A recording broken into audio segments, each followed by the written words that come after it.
चयन का महत्व। महाभारत से जुड़ा प्रेरक प्रसंग।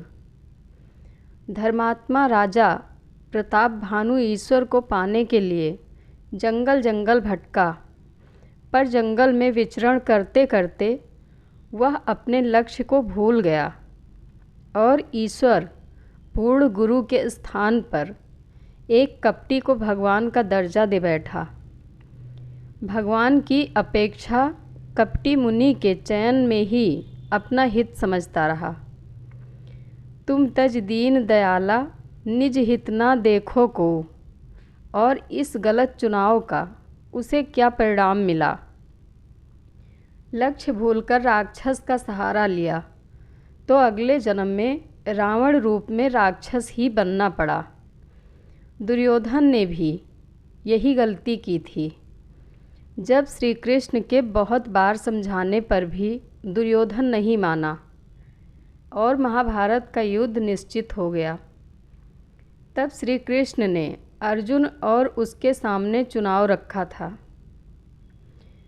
एक ओर मैं अकेला निशस्त्र खड़ा हूँ और दूसरी ओर अस्त्र शस्त्र से सुसज्जित मेरी चतुरंगिणी सेना है। कर लो जिसका चुनाव करना चाहते हो। अर्जुन ने चुनाव किया श्री कृष्ण का। उधर दुर्योधन आकार का शिकार बन गया। उसने अपने चुनाव की मोहर लगाई चतुरंगिणी सेना पर। इस चुनाव का दुर्योधन को क्या परिणाम मिला हम सभी जानते हैं। इसलिए चुनाव करते समय आकार का शिकार ना बने।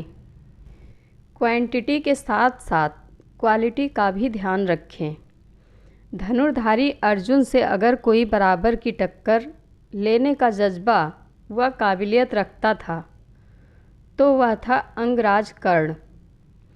कर्ण के पास अर्जुन के वध के लिए एक अमोघ शक्ति थी, परंतु फिर भी कर्ण उससे अर्जुन का वध नहीं कर पाया। क्योंकि जिस शक्ति का प्रयोग उसे अर्जुन के लिए करना था, दुर्योधन के दबाव में आकर उसने उस शक्ति द्वारा घटोत्कच का वध कर दिया।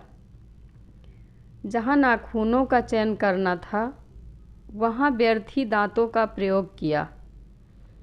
कहने का तात्पर्य, जिस शक्ति से बड़ा लक्ष्य हासिल किया जा सकता था, सही चुनाव न होने के कारण वह यूं ही व्यर्थ चली गई। इसलिए कभी भी किसी के दबाव में आकर कोई चुनाव ना करें। एक और जहाँ विभीषण के चुनाव ने उन्हें मान सम्मान, प्रतिष्ठा एवं ऐश्वर्य प्रदान किया, वही कैकेयी अपने चयन के कारण तिरस्कार व घृणा की पात्र बनी। यदि विभीषण चाहते तो वह भी नेक तर्कों के वशीभूत होकर श्री राम के स्थान पर रावण का चुनाव कर सकते थे, पर उन्होंने विवेक के आधार पर चयन किया। वहीं दूसरी ओर मंथरा की कूटनीति सुनकर कैकेयी क्या कहती हैं, तो हिसम हित न मोय संसारा, अर्थात संसार में मेरा तुमसे बेहतर हितैषी और कोई नहीं है। कैकेयी विवेक खो बैठी और उन्होंने श्री राम को छोड़कर मंथरा का चयन कर लिया।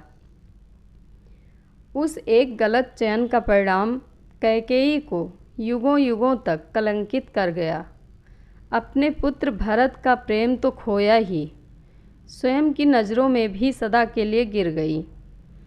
इसलिए हमेशा याद रखें, चुनाव करते समय अपने निर्णय का आधार तर्क को ही नहीं, विवेक को बनाएं।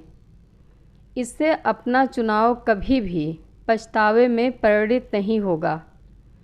जब एक इंसान पूर्ण गुरु के सानिध्य में पहुंचता है, तब वह उस महान ब्रह्म ज्ञान को प्राप्त करता है जिससे उसके भीतर विवेक जागृत होता है। वह अपनी आत्मा की आवाज़ को सुन पाता है, समझ पाता है कि दो पहलुओं में से कौन सा सही है और कौन सा गलत। लक्ष्य ना भूलें, विवेक का सानिध्य ना छोड़ें, आकार ना देखें, दबाव में ना आएं और सही चुनाव कर अपने जीवन में सुख और उन्नति लाएं। जानकारी अच्छी लगे तो कमेंट बॉक्स में अपनी राय ज़रूर दें।